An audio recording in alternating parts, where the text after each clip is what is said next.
Hello everyone, Shreyank math classes में आपका स्वागत है। आज हम पढ़ने वाले हैं कक्षा 10 का चैप्टर नंबर 9 जो है हमारा सम एप्लीकेशन ऑफ ट्रिग्नोमेट्री। मतलब होता है कि त्रिकोणमिति के कुछ अनुप्रयोग। तो त्रिकोणमिति के कुछ अनुप्रयोग पढ़ने से पहले हमें त्रिकोणमितीय मान जो चैप्टर नंबर हम 8 पढ़े थे जिसमें 8.2 की एक टेबल बनी थी, उस टेबल के हमें मान याद होने चाहिए। तो उस टेबल के मान याद होने के साथ साथ हम इसमें कुछ जैसे एक उन्नयन कोण आता है, एक अवनमन कोण आता है, उसके बारे में डिस्कशन करेंगे और इसके बाद में हम त्रिकोणमिति के अनुपात का एक बार वापस से डिस्कशन करेंगे। तो हम करते हैं उन्नयन कोण को। भाई उन्नयन कोण होता क्या है? सबसे पहले आता है हमारा उन्नयन कोण। क्या आता है? उन्नयन कोण। तो उन्नयन कोण का मतलब होता है कि जैसे ये कोई मीनार है, ये यहाँ हमारी आंखें हैं, यहाँ पे हमारी क्या है? आईज है। यहाँ पे क्या है? हमारी आईज। तो आईज से हम ऊपर की ओर देखेंगे, आईज से हम ऊपर की ओर देखेंगे, मतलब यहाँ के देखो, यहाँ से हमारी पैरेलल लाइन आई, ये क्षैतिज रेखा आई, ये जो लाइन है हमारी आंख वाली लाइन है, इससे हम ऊपर की ओर देखेंगे। तो जैसे ये ऊपर वाला कोण इसके साथ में जो कोण बनाएगा, ये जो कोण बनाएगा उसको बोलते हैं हम उन्नयन कोण। उसको क्या बोलते हैं हम? उन्नयन कोण। तो ये जो कोण बनता है इसको बोलते हैं हम उन्नयन कोण। क्या बोलते हैं हम इसको? उन्नयन कोण। और आंख से नीचे की ओर बनेगा, देखो आंख से ऊपर की ओर बनता है उसको बोलते हैं हम उन्नयन कोण, और आंख से नीचे की ओर बनता है, जैसे आंख से नीचे की ओर कैसे बना, जैसे ये लाइन हमारी, ये तो जो कोण बना ये ऊपर वाला बन गया, तो ये क्या हो गया? उन्नयन कोण।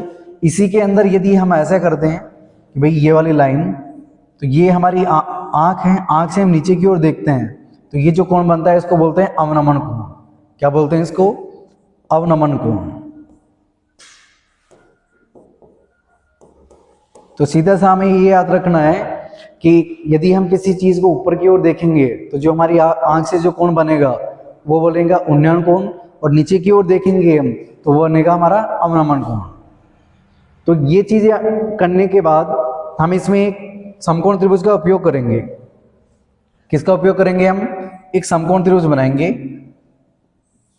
दो हम 8.1 में पढ़े थे इसके बारे में। भाई ये वाला जैसे थीटा है, ये क्या है हमारा? थीटा। तो थीटा के सामने वाली भुजा कौन सी होती है? लंब भुजा। कौन सी भुजा होती है? लंब। और इसको निरूपित करते हैं हम एल से। किससे निरूपित करते हैं हम? एल से। ये हमारा 90 डिग्री का बनता है। क्या है ये? समकोण। तो समकोण के सामने वाली भुजा कौन सी होती है? कर्ण भुजा। कर्ण को निरूपित करते हैं हम के से, और जो शेष रह गया उसको बोलते हैं हम आधार। क्या बोलते हैं हम इसको? आधार। और आधार को निरूपित करते हैं हम ए से। आधार को निरूपित करते हैं हम ए से। स्मॉल नहीं, इसको कैपिटल ही ले लो, ठीक है। अब देखो हमारे पास, देखो एक चीज, 2, 3, हमारे पास 3 मान है। क्या मान है हमारे पास? 3 मान। देखो एक लंब है, एक कर्ण है और एक आधार है। लंब, कर्ण, आधार, इन 3 में से हमें 2 कंडीशन लेनी पड़ेंगी जब प्रश्न हमें देगा। तो कभी हम लंब का और कर्ण का यूज करेंगे। किसका यूज करेंगे हम? लंब का और कर्ण का। जैसे लंब का और कर्ण का हम यूज करेंगे तो देखो लंब बटा कर्ण क्या होता है? साइन का। तो लंब बटा कर्ण क्या हो गया? साइन का। तो हम किसका प्रयोग करेंगे? साइन थीटा का। जैसे हम लंब बटा कर्ण का उपयोग आया तो हम कोण कौन सा लेंगे? साइन वाला कोण लेंगे, लंब बटे में कर्ण। यदि हमारे आधार और कर्ण काम में आएगा, क्या काम आएगा हमारा? आधार और कर्ण। तो आधार और कर्ण कब काम में आता है? कोस थीटा के लिए। कब काम आता है ये? कोस थीटा के लिए, क्योंकि कोस थीटा को बोलते हैं हम आधार बटे में कर्ण।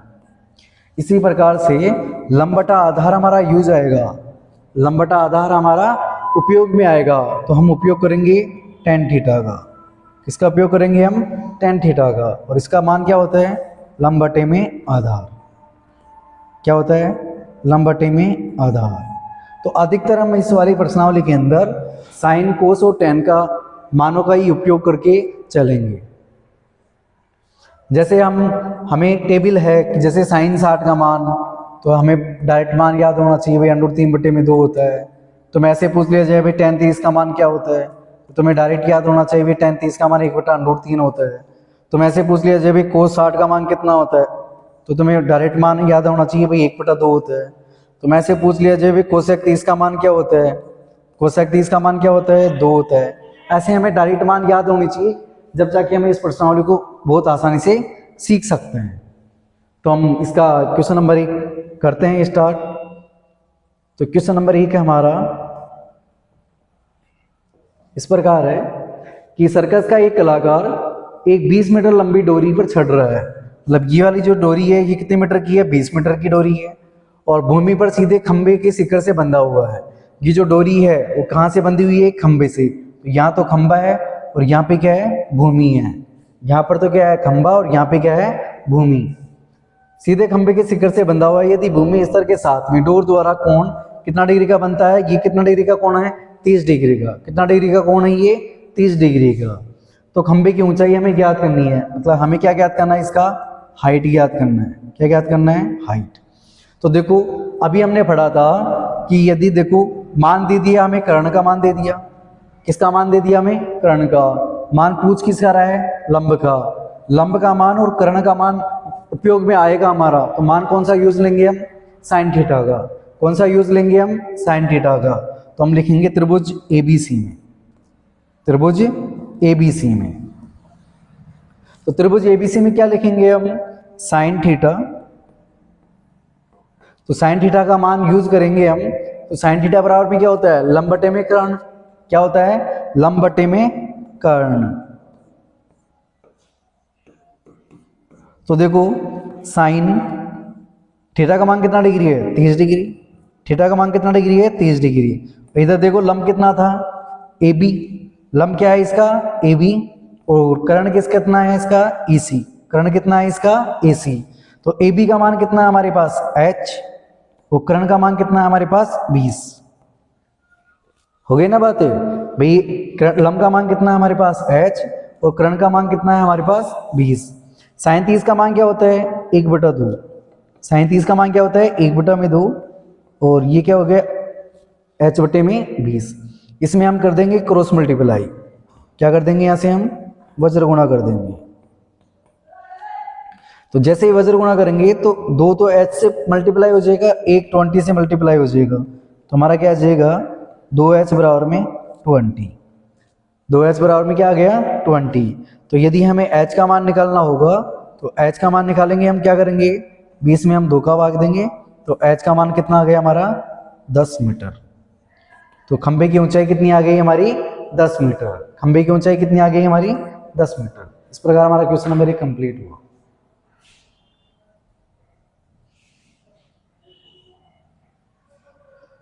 हम बढ़ते हैं क्वेश्चन नंबर 2 की ओर। तो क्वेश्चन नंबर 2 हमारा इस प्रकार है कि आंधी आने से एक पेड़ टूट जाता है और टूटा हुआ भाग इस तरह से मुड़ जाता है कि वह पेड़ के शिखर को जमीन को छूने लगता है और इसके साथ में 30 डिग्री का कोण बनाता है। पेड़ के पाद बिंदु की दूरी जहां पेड़ का शिखर जमीन को छूता है वो कितना मीटर है, 8 मीटर। और हमें क्या ज्ञात करनी है, इसकी पेड़ की ऊंचाई। तो देखो सबसे पहले तो इसका एक डायग्राम बनाएंगे हम। तो डायग्राम क्या होगा कि जैसे देखो भाई, हमारा ये भूमि है हमारी, ये पेड़ है। पेड़ एक आंधी आने से टूट जाता है। क्या है, आंधी आने से एक पेड़ टूट जाता है। तो टूट के इस प्रकार मिल गया भाई, आंधी आई, आंधी आने के बाद ये पेड़ इधर टूटा, तो ये जो ऊपर वाला भाग है जो इधर आके मिल गया। तो यहां से लेके यहां तक की दूरी भाई देखो, यहां से लेके यहां तक की दूरी क्या बोला है, 8 मीटर है। कितना मीटर है, 8 मीटर। भाई देखो पेड़ के पाद बिंदु की दूरी जहां पेड़ का शिखर जमीन को छूता है वो कितना मीटर की दूरी है, 8 मीटर की दूरी है। ठीक, कितना डिग्री का कोण बनाता है ये, 30 डिग्री का कोण बनाता है। कितना डिग्री का कोण बना दिया ये, 30 डिग्री का। हमें क्या पूछा है, पेड़ की ऊंचाई। भाई देखो नीचे वाले भाग को हम h1 मान लें, नीचे वाले भाग को हम क्या मान ले, h1। ऊपर वाले भाग को मान ले हम h2। क्या मान लिए, h2। तो ये जो ऊपर वाला भाग टूट के इधर आया है, तो ये वाला मान भी क्या हो जाएगा हमारा, h2। ये वाला मान भी क्या हो जाएगा हमारा, h2। तो पेड़ की ऊंचाई क्या आ जाएंगी हमारी, पेड़ की ऊंचाई, पेड़ की ऊंचाई क्या आ जाएंगी। मैं देखो पेड़ यहाँ से लेके यहाँ तक था, पेड़ कहाँ से लेके कहाँ तक था, यहाँ से लेके यहाँ तक, तो यहाँ से लेके यहाँ तक की दूरी क्या होगी, h1 प्लस h2, क्या होंगी h1 प्लस h2। तो पेड़ की टोटल ऊंचाई कितनी आ गई, h1 प्लस h2। अब देखो इनका नाम दे दो, तो ये हो गया A, ये हो गया B, ये हो गया C, ये हो गया D। तो त्रिभुज हम कौन सा यूज लेंगे, त्रिभुज B, C और D। त्रिभुज कौन सा यूज लेंगे हम, B, C और D में। अब देखो हमें h1 का मान भी चाहिए और हमें h2 का मान भी चाहिए, तो एक बार तो यूज लेंगे हम इधर वाले से, एक बार तो क्या यूज लेंगे हम h लंब बटे में आधार, क्या यूज लेंगे, लंब बटे में आधार। तो जैसे ही लंब बटे आधार यूज लेंगे हम, जैसे ही लंब बटा आधार यूज लेंगे हम, लंब बटे में आधार किसका मान होता है, tan का मान, किसका मान होता है, tan का मान। तो हम किसका यूज लेंगे इसमें, tan थीटा का, किसका मान यूज लेंगे, tan थीटा का मान। तो लंब कितना है हमारा BC, लंब कितना है हमारा BC और आधार कितना है हमारा CD। लंब क्या था हमारा BC और आधार क्या है हमारा CD। थीटा का मान कितना डिग्री है, 30 डिग्री है। थीटा का मान कितना डिग्री है हमारे पास, 30 डिग्री। BC का मान क्या है हमारे पास h1 और CD का मान कितना है 8, CD का मान कितना है 8। tan 30 का मान क्या होता है, 1/√3। tan 30 का मान क्या होता है 1/√3, तो h1 बटे में 8। यहीं से वापस क्रॉस मल्टीप्लाई करेंगे, क्या करेंगे हम यहाँ से वज्र गुणा, क्या करेंगे हम यहाँ पे क्रॉस मल्टीप्लाई।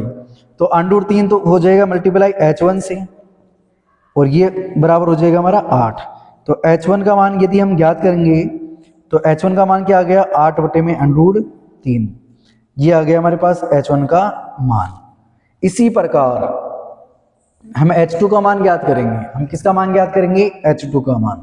तो h2 का मान कब ज्ञात होगा, ये वाला मान से और ये वाले मान से। तो ये वाला मान किसका है, कर्ण का, ये वाला मान किसका है, आधार का। तो आधार बटा कर्ण क्या होता है, कोस थीटा, आधार बटा कर्ण क्या होता है, कोस थीटा। तो हम कौन सा त्रिभुज यूज में ले रहे हैं, वही BCD।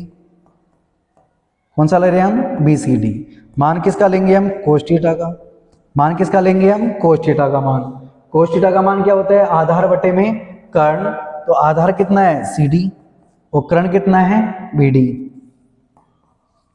तो मान आ जाएगा हमारा कोस 30, मान क्या आ जाएगा हमारा कोस 30। CD का मान कितना है 8 और BD का मान कितना है h2, BD का मान क्या है h2। तो कोस 30 का मान क्या होता है √3 बटे में 2 और 8 बटे में h2, वही करेंगे हम क्रॉस मल्टीप्लाई, क्या करेंगे यहाँ पे हम वज्र गुणा, क्या करेंगे हम यहाँ पे वज्र गुणा। तो जैसे ही वज्र गुणा करेंगे तो 8 दूनी 16 और इधर ये गुणा हो जाएगा, तो √3 h2 बराबर में 16। भाई ये देखो इससे गुणा हो जाएगा, ये वाला इससे गुणा हो जाएगा। तो ये 8 को और 2 को गुणा करेंगे हम तो कितना आ गया 16, और √3 को h2 से गुणा करेंगे तो कितना आ गया √3 h2। तो यदि हम h2 का मान ज्ञात करेंगे तो मान क्या आ जाएगा हमारा, ये हमारा h2 का मान आ गया, किसका मान आ गया, ये हमारा h2। तो h2 का मान कितना आ गया हमारे पास 16 बटे में √3 और h1 का मान कितना आ गया 8 बटे में √3। अब ये दोनों मान आ गए, जिससे हम किसकी ऊंचाई ज्ञात कर लेंगे, पेड़ की ऊंचाई ज्ञात कर लेंगे। किसकी ऊंचाई ज्ञात कर लेंगे हम, पेड़ की ऊंचाई। तो पेड़ की ऊंचाई क्या होगी 8 बटे में √3 और 16 बटे में √3। तो √3 का लघुत्तम कितना लेंगे हम √3। तो √3 का भाग दिया √3 में कितनी बार गया, एक बार, एक को हम गुणा करेंगे 8 से तो कितना आ गया 8। वैसे ही यहाँ से √3 का भाग दिया √3 में कितनी बार गया, एक बार, एक को गुणा करेंगे हम 16 से, कितना आ गया 16। 16 और 8 कितना होता है 24, 16 और 8 कितना होता है 24। तो हम इसको थोड़ा सा इधर कर लेते हैं। तो देखो कितना आ गया हमारा 24 बटे में √3। तो जैसे ही √ वाली संख्या हर के अंदर आ जाएगी तो उस √ वाली संख्या का अंश व हर में गुणा करेंगे। तो हम क्या करेंगे √3 को ऊपर भी लिख देंगे और √3 को नीचे भी गुणा कर देंगे। तो हमारे पास क्या आ गया 24 √3 और √3 को हम √3 से गुणा करेंगे, कितना आ गया हमारा 3। तो 3 ये 24 से कट जाएगा कितनी बार 8। तो हमारे पास पेड़ की ऊंचाई कितनी आ गई 8 √3 मीटर। पेड़ की ऊंचाई हमारे पास कितनी आ गई 8 √3 मीटर। इस प्रकार हमारा ये क्वेश्चन नंबर 2 भी कंप्लीट हुआ। ये क्या हो गया हमारा क्वेश्चन नंबर 2 भी कंप्लीट हुआ। तो ये हमारी एग्जाम की दृष्टि से मोस्ट भी मान सकते हैं हम इसको, बोर्ड की एग्जाम की दृष्टि से इसको मोस्ट मान सकते हैं।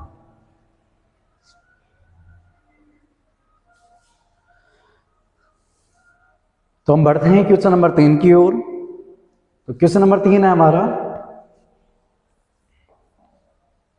देखो अभी इस प्रश्नावली के अंदर हमारी 8.1 की चीजें काम में आ रही है और 8.2 की चीजें काम में आ रही है।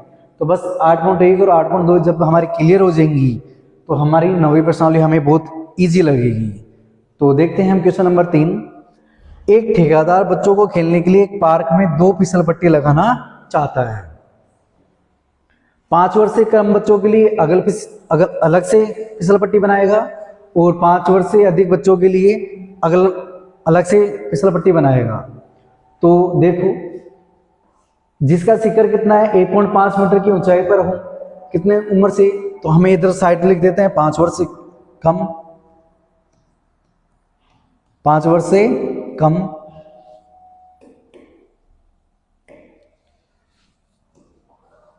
इधर तो क्या लिख देंगे 5 वर्ष से कम और इधर लिख देंगे 5 वर्ष से अधिक। वे 2 फिसल पट्टी बना रहा है, एक 5 वर्ष से कम वाले के लिए बना रहा है, 5 वर्ष से अधिक के लिए बना रहा है। तो 5 वर्ष से कम बच्चों के लिए वह फिसल पट्टी लगाना चाहता है जिसका शिखर कितना है 1.5 मीटर की ऊंचाई पर हो। कितने मीटर की ऊंचाई पर है 1.5 मीटर की ऊंचाई पर है। कितने मीटर की ऊंचाई पर है 1.5 मीटर। ये हमारा 37 गज है, ये हमारी फिसल पट्टी है। इसी प्रकार उन्नयन कोण कितना बनाता है ये 30 डिग्री का। कितना डिग्री का कोण बनाता है ये 30 डिग्री का कोण बनाता है। इसी प्रकार 5 वर्ष से अधिक उम्र के बच्चों के लिए वो क्या बना रहा है 30 मीटर की ऊंचाई। कितने मीटर की ऊंचाई है 30 मीटर की ऊंचाई है। और ये कोण कितना बना रहा है हमारा, कोण कितना बना रहा है हमारा 60 डिग्री। कितना डिग्री का कोण बना रहा है ये हमारा 60 डिग्री का। ठीक है भाई, ये वाला कितना डिग्री का कोण बना रहा है 30 डिग्री का। ये वाला कितना डिग्री का कोण बना रहा है 60 डिग्री का। कितने मीटर की ऊंचाई है इसकी 3 मीटर की ऊंचाई है। कितने मीटर की ऊंचाई है 3 मीटर की ऊंचाई है सॉरी। तो भाई देखो 5 वर्ष से कम उम्र के बच्चों के लिए वह एक फिसल पट्टी लगाना चाहता है जिसकी ऊंचाई कितनी है 1.5 मीटर और इसकी भूमि के साथ में कितना डिग्री कोण बनाता है ये 30 डिग्री का कोण बनाता है। उसी प्रकार जबकि इससे अधिक उम्र के बच्चों के लिए 3 मीटर की ऊंचाई से एक ढाल की फिसल पट्टी लगाना चाहती है जो भूमि के साथ में कितना डिग्री बनाती है 60 डिग्री का। तो प्रत्येक स्थिति में फिसल पट्टी की लंबाई हमें पूछा है, मतलब हमें इसका मान पूछा है। ये फिसल पट्टी है और इधर से ये वाली फिसल पट्टी है, तो हमें इन दोनों का मान निकालना है। तो इसका नाम दे देते हैं हम, ये वाला ए, ये वाला बी और ये वाला सी। इधर से हम इसका नाम दे दिए, ये वाला तो ए बिंदु हो गया हमारा, ये वाला बी बिंदु, ये वाला सी बिंदु। तो देखो भाई हमारे पास थीटा के सामने वाली भुजा लंब और ये वाला आ गया हमारा कर्ण। तो लंब और कर्ण काम में आएगा इसमें भी और लंब कर्ण काम आएगा इसमें भी। तो मान किसका निकालेंगे हम, त्रिभुज एबीसी लेंगे। त्रिभुज कौन सा लेंगे, त्रिभुज एबीसी। तो मान किसका ले लेंगे हम, साइन थीटा का। मान किसका ले लेंगे हम, साइन थीटा का। तो साइन थीटा का मान क्या हो गया, लंब बटे में कर्ण। तो लंब कितना है एबी और कर्ण कितना है एसी। लंब कितना है एबी और कर्ण कितना है एसी। थीटा का मान कितना डिग्री है 30 डिग्री। तो मान क्या आ गया हमारा साइन 30। मान क्या आ गया हमारा साइन 30। ए बी का मान कितना है 1.5 और ए सी का मान कितना है एल। साइन 30 का मान क्या होता है 1/2। साइन 30 का मान क्या होता है 1/2 और ये आ जाएगा ऐसे के ऐसे।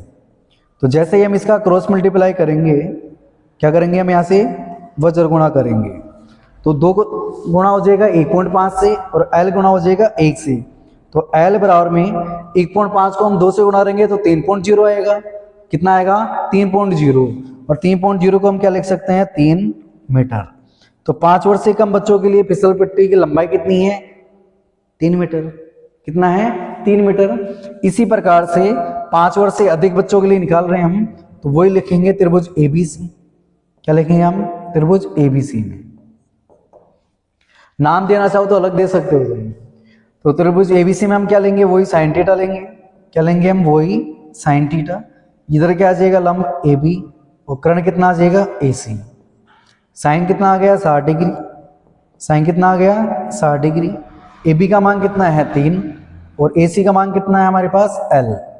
साइन 60 का मान क्या होता है √3/2, ये हो गया 3/एल। तो एल का मान ज्ञात करेंगे तो हम क्या हो जाएगा, देखो ये वाला तो इसकी जगह लेगा और ये वाला इसकी जगह ले लेगा और ये 3 इससे गुणा हो जाएगा, 3 × 2 और भाग किसका देंगे हम √3 का, भाग किसका देंगे हम √3 का। तो हमें मालूम है कि जैसे ही अंडर रूट वाली संख्या हर के अंदर आ जाएंगी तो उस अंडर रूट वाली संख्या को हम अंश में भी गुणा करेंगे और हर में भी गुणा करेंगे। तो हम यहाँ क्या करेंगे, √3 का ऊपर भी गुणा करेंगे और √3 का हम नीचे भी गुणा करेंगे। तो जैसे ही गुणा करेंगे हम तो 3 × 2 × √3 और नीचे क्या बन गया हमारा √3 को हम √3 से गुणा करेंगे तो क्या बन गया 3। इस 3 से ये 3 कैंसिल तो हमारे पास एल का मान क्या आ गया, देखो ये 3 से ये 3 कैंसिल तो बचा क्या हमारा 2 √3। तो एल का मान क्या आ गया 2 √3 मीटर। क्या आ गया हमारा एल का मान 2 √3 मीटर। इस प्रकार हमारा क्वेश्चन नंबर 3 भी कंप्लीट हुआ।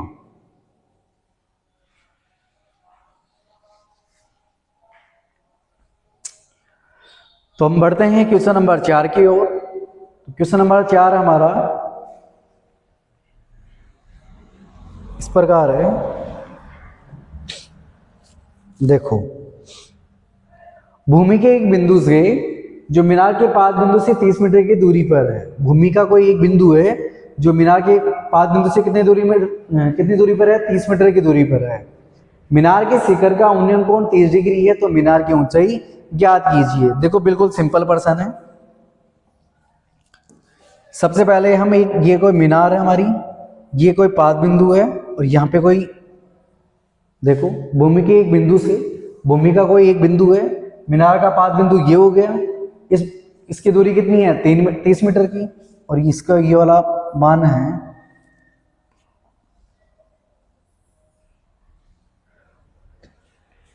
देखो इसकी जो दूरी है वो कितने मीटर की है 30 मीटर की है।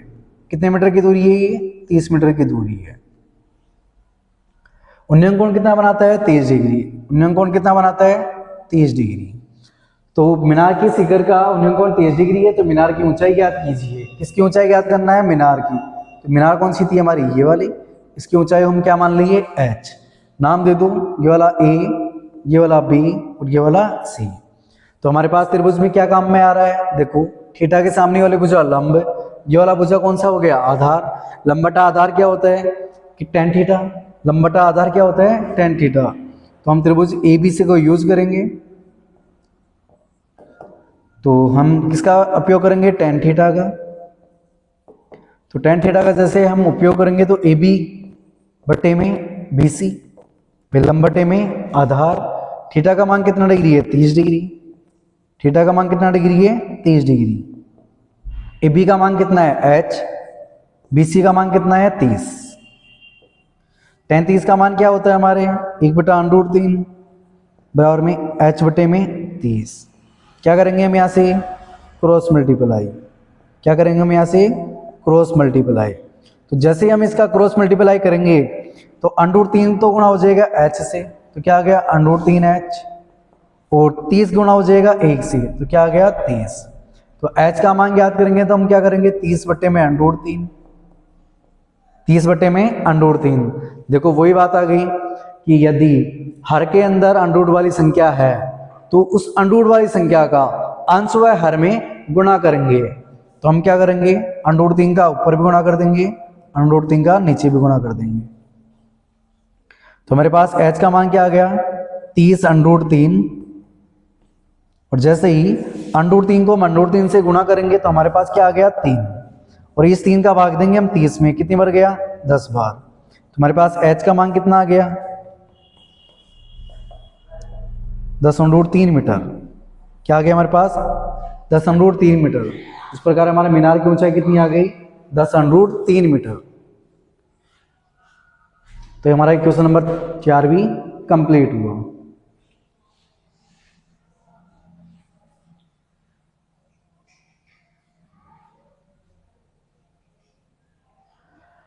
तो हम बढ़ते हैं क्वेश्चन नंबर 5 की ओर। तो क्वेश्चन नंबर 5 है हमारा है भूमि से 60 मीटर की ऊंचाई पर एक पतंग उड़ रही है। पतंग में लगी डोरी को ऐसा रूप से भूमि के एक बिंदु से बांध दिया जाता है। भूमि से 60 मीटर की ऊंचाई पर एक पतंग उड़ रही है, मतलब ये कोई 60 मीटर की ऊंचाई पर कोई पतंग उड़ रही है, एक बिंदु है, तो भूमि से इस बिंदु को क्या बांध दिया जाता है, डोरी को बांध दिया जाता है। तो इसकी जो हाइट है वो कितनी है, 60 मीटर। इसकी जो हाइट है वो कितनी मीटर है, 60 मीटर है। भूमि के साथ में डोरी का झुकाव कितना डिग्री का है, 60 डिग्री का। कितना डिग्री का है, 60 डिग्री का। तो यह मानकर कि डोरी में कोई ढील नहीं है, मतलब ये जो डोरी है वो बिल्कुल तनी हुई है। तो डोरी की लंबाई हमें ज्ञात करनी है, मतलब ये हमें लंबाई ज्ञात करनी है। तो ये तो देखो भाई भूमि से ऊंचाई थी, पतंग कहाँ उड़ रही है, यहाँ पे पतंग कहाँ उड़ रही है, यहाँ पे। ये जो डोर बंधी है ये क्या है, इसकी डोरी। ये क्या है, इसकी पतंग की डोरी। पतंग की डोरी को हम तो ऐसे ही तो उड़ाएंगे ना, बिल्कुल सीधी थोड़ी ना उड़ती है पतंग। तो भाई देखो 60 मीटर की ऊंचाई पर पतंग उड़ रही है, डोरी की लंबाई कितनी है, एल। तो हमें इस लंबाई ज्ञात करना है, डोरी की लंबाई हमें ज्ञात करनी है। तो देखो थीटा के सामने वाली भुजा लंब, ये वाली भुजा कर्ण। तो लंब बटा कर्ण यदि हम उपयोग में करेंगे तो हम साइन का यूज करेंगे। तो इसका नाम दे दो, ये तो हो गया ए, ये हो गया बी, ये हो गया सी। तो त्रिभुज ए बी सी, त्रिभुज ए बी सी में मान यूज कर रहे हैं हम साइन थीटा का। मान किसका यूज कर रहे हैं हम, साइन थीटा का। मान किसका यूज कर रहे हैं हम, साइन थीटा का। तो देखो साइन थीटा बराबर में क्या होता है, लंब बटे में कर्ण। तो लंब कितना है हमारा, ए बी। लंब कितना है हमारा, ए बी। कर्ण कितना है हमारा, ए सी। कर्ण कितना है हमारा, ए सी। तो साइन कितना है हमारा, 60 डिग्री। साइन कितना है, 60 डिग्री। ए बी का मान कितना है, 60। ए सी का मान कितना है, एल। tan 60 का मान क्या होता है, √3/2। tan 60 का मान क्या होता है, √3/2 गुणा सॉरी बराबर में 60 में एल। तो जैसे ही हम एल का मान ज्ञात करेंगे तो हम क्या करेंगे, यहाँ पे क्रॉस मल्टीप्लाई। क्या करेंगे यहाँ पे, क्रॉस मल्टीप्लाई। तो √3 को हम एल से गुणा कर देंगे और 60 को हम 2 से गुणा कर देंगे। तो यदि एल का मान ज्ञात करेंगे तो 60 दूना 120 और बाकी किसका देंगे हम, √3 का। वही √ की संख्या यदि हर में आ गई तो उस हर का ऊपर नीचे हम गुणा कर देंगे। तो गुणा किससे करेंगे हम, √3 से। √3 को ऊपर भी गुणा कर देंगे, √3 का हम नीचे भी गुणा कर देंगे। तो जैसे ही 120 से हम √3 को गुणा किए तो कितना आ गया, 120 √3। और √3 को हम √3 से गुणा करेंगे कितना आ जाएगा हमारे पास, 3। 3 का भाग देंगे हम 120 में, कितनी बार गया, 40 बार। कितनी बार गया, 40 बार। तो एल का मान कितना आ गया हमारा, 40 √3 मीटर। कितना आ गया, 40 √3 मीटर। इस प्रकार हमारा क्वेश्चन नंबर 5 भी कंप्लीट हुआ। देखो कितने सिंपल सिंपल प्रश्न।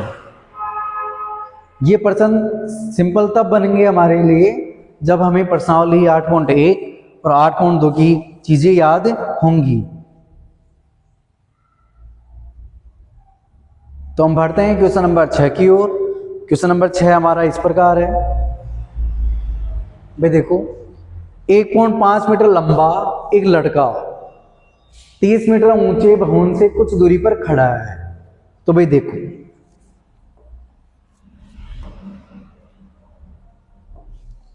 1.5 मीटर लंबा एक कोई, ये देखो 30 मीटर की ऊंचाई पर ऊंचे भवन से कुछ दूरी पर खड़ा है। मतलब कुछ दूरी का मतलब क्या हुआ, यहाँ पे वो खड़ा है। कहाँ पर खड़ा है, यहाँ पर। 1.5 मीटर का लंबाई क्या है, लड़का है। जब वह भवन की ओर जाता है तो उसका आंख से भवन के शिखर का उन्नयन कितना डिग्री था, 30 डिग्री से 60 डिग्री हो जाता है। और हमेशा ये याद रखना है हमें कि जो बाहर वाला कोण बनेगा वो अंदर वाले कोण से हमेशा छोटा बनेगा। तो यहां से इधर जा रहा है तो कितना डिग्री का कोण बना रहा है ये, 60 डिग्री का कोण बना रहा है। कितना डिग्री का कोण बना रहा है ये, 60 डिग्री का। भाई देखो वापस से समझो इस प्रश्न को कि 1.5 मीटर लंबा एक लड़का, 1.5 मीटर लंबा एक लड़का। तो 1.5 मीटर लंबा एक लड़का यहाँ पे है, ठीक है। 30 मीटर ऊंचे भवन से कुछ दूरी पर खड़ा है। तो 30 मीटर ऊंचा भवन ये वाला है, कितना मीटर है ये? 30 मीटर है। इससे कुछ दूरी पर खड़ा है, तो दूरी का हमें मालूम नहीं है। तो जब वह उसकी आंख से भवन का शिखर का हो, आंख से भवन का शिखर का उन्नयन को, आंख तो हमारी ये है, शिखर हमारा ये है, तो इसके साथ में उन्नयन कोण कितना बनता है? 30 डिग्री। तो 30 डिग्री से 60 डिग्री हो जाता है कुछ दूरी चलने के बाद।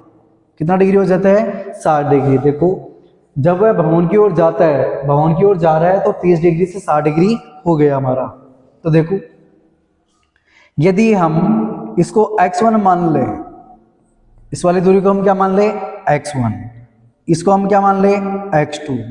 क्या मान ले हम इसको? x2। तो वो कितनी दूरी चला? x2 चला। क्या पूछा है हमें? भवन की ओर कितनी दूरी चल कर गया है वो, तो ये x2 चल कर गया है, तो हमें मान किसका याद करना है? x2 का। तो यहां से लेके यहां तक की इसकी दूरी कितनी है? कुछ दूरी है, तो कुछ दूरी का मान क्या हो गया? x1 plus x2। क्या मान हो गया हमारा? x1 plus x2।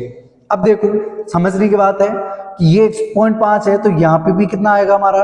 1.5। यहाँ पे भी कितना आ जाएगा हमारा? 1.5। तो ये 30 है टोटल। टोटल कितना है? 30। तो 1.5 मीटर लड़का भी तो खड़ा था ना, तो ये ऊपर की जो हाइट बच गई, तो हाइट कितनी बच गई? 28.5। कितनी बच गई? 28.5। तो मतलब देखो 28.5 मीटर ऊपर का है, 1.5 मीटर नीचे का है, तो ये 1.5 मीटर हमारा काम नहीं आएगा। ठीक है, नाम दो इनको, तो नाम क्या देंगे हम इसमें?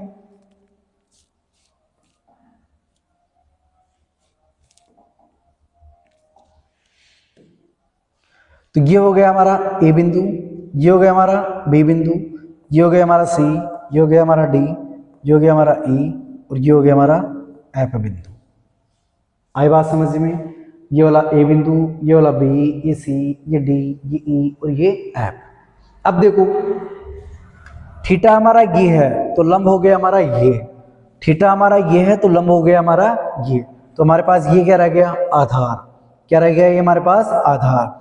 ये हमारे पास क्या रह गया? आधार रह गया। तो इसमें देखो हमारे पास अब दो त्रिभुज बन गए। एक त्रिभुज तो बन गया त्रिभुज ABC, सॉरी त्रिभुज ABF, और एक त्रिभुज बन गया AB और E। तो हम पहले बड़ा वाला त्रिभुज लेते हैं AB और E। क्या ले रहे हैं हम? AB और E। तो देखो AB और E, तो इसमें लंब कितना है? AB, और आधार कितना है? BE। लंब कितना है? AB, और आधार कितना है? BE। तो लंब बटा आधार किसके लिए काम में आता है? tan के लिए काम में आता है। किसके लिए काम में आता है? tan के लिए। tan कितना है हमारा? 30 डिग्री। tan कितना हमारा? थीटा। tan क्या है हमारा? थीटा। tan थीटा का मान क्या हो गया हमारा? AB बटे में BE। AB बटे में क्या आ जाएगा? BE। तो थीटा का मान कितना डिग्री है? 30 डिग्री। थीटा का मान कितना डिग्री है?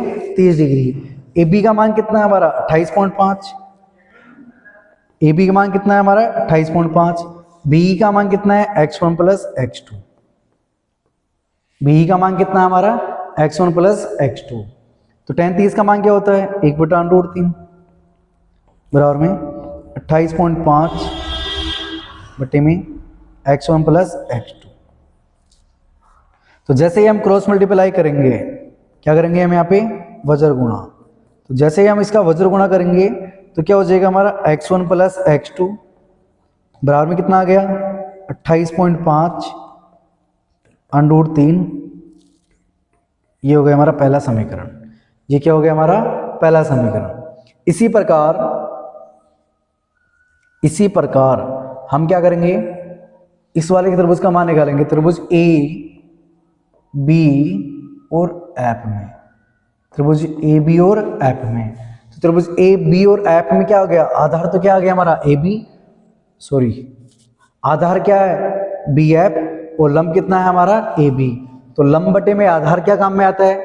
tan थीटा काम में आता है। क्या काम में आता है? tan theta. तो tan थीटा बराबर में क्या हो गया? लंब। लंब कितना है हमारा? AB। लंब कितना है हमारा? AB। आधार कितना हमारा? BF। तो मान क्या आ गया? tan 60। मान क्या आ गया हमारा? tan 60। तो जैसे ही tan 60 लिए हम, तो AB का मान कितना है? 28.5, और BF का मान कितना है? x1। BF का मान कितना है? x1। देखो x1 है। tan 60 का मान क्या होता है, √3 बटे में 1। tan 60 का मान क्या होता है, √3 बटे में 1 मान लिए। इधर क्या आ गया 28.5 बटे में x1। क्रॉस मल्टीप्लाई करेंगे तो x1 बराबर में क्या हो गया हमारा 28.5 बटे में √3। भाई देखो क्रॉस मल्टीप्लाई करेंगे तो ये यहाँ पे चला जाएगा और ये यहाँ पे आ जाएगा, तो मान क्या आ गया हमारा x1 का मान क्या आ गया 28.5 बटे में √3। जैसे ही √ वाली संख्या नीचे आ गई तो हम इसका क्या करेंगे, ऊपर नीचे गुणा कर देंगे। क्या कर देंगे हम, ऊपर नीचे गुणा कर देंगे। तो x1 का मान ज्ञात करेंगे तो 28.5 √3 और नीचे √3 को हम √3 से गुणा करेंगे तो क्या आ गया 3। 3 का भाग देंगे 28.5 में, तो देखो 9 तिया 27, कितना बच गया हमारा 1। पहले से हमारे पास 5 है, कितना हो गया 15 और 5 तिया 15। तो हमारा x1 का मान कितना आ गया 9.5 √3। इसको मान लेते हैं हम समीकरण नंबर 2, क्योंकि हमें मान किसका निकालना है, कितनी दूरी चला था वो, तो कितनी दूरी चला है वो x2 चला है, तो मान हमें x2 का चाहिए। तो हम करेंगे यहाँ पे समीकरण 1 व 2 से, हम करेंगे यहाँ पे समीकरण 1 व 2 से। तो समीकरण 1 व 2 से क्या करेंगे, x1 का मान कितना हमारा 9.5 √3, तो 9.5 √3 प्लस x2 बराबर में 28.5 √3। तो इस 9.5 √3 को हम पक्षांतर कर देंगे, किस में हो जाएगा माइनस में। तो मेरे पास x2 का मान कितना आ गया 28.5 √3 माइनस 9.5 √3। तो देखो भाई 28.5 √3 है, देखो 28.5 √3 है और 9.5 √3 है, तो इसमें से क्यों ना हम √3 कॉमन में ले लें। तो जैसे √3 कॉमन में लेंगे तो बचेगा क्या 28.5 माइनस 9.5। तो 28.5 में से 9.5 गया तो कितना बचेगा, 28.5 में से 9.5 को हम घटाएंगे तो 5 में से 5 गया तो 0, 28 में से 9 गया तो 19, कितना बचेगा 19। तो यहाँ पर कितना बच गया 19 √3, कितना बच गया 19 √3। तो हम यहाँ लिख सकते हैं ना x2 का मान कितना आ गया 19 √3 मीटर। क्या आ गया 19 √3 मीटर। तो ये हमारे पास आंसर आ गया। तो इस प्रकार हमारा क्वेश्चन नंबर 6 भी कंप्लीट हुआ। क्वेश्चन नंबर 6 भी कंप्लीट हुआ। तो आज के लिए बहुत ही इतना ही, बाकी हम पढ़ेंगे कल, जिसमें पढ़ेंगे हम क्वेश्चन नंबर 7 से लेके क्वेश्चन नंबर 15 तक। तो वीडियो अच्छा लगे हो तो लाइक करो, शेयर करो, सब्सक्राइब करो और कमेंट बॉक्स में समझ में प्रश्न आ रहा है नहीं आ रहा, क्या चीज़ समझ में नहीं आ रही उसको लिखो, जिसको हम समझाएंगे अलग से वीडियो बना के। तो ज़्यादा से ज़्यादा सब्सक्राइब करो और लाइक करो। Thank you.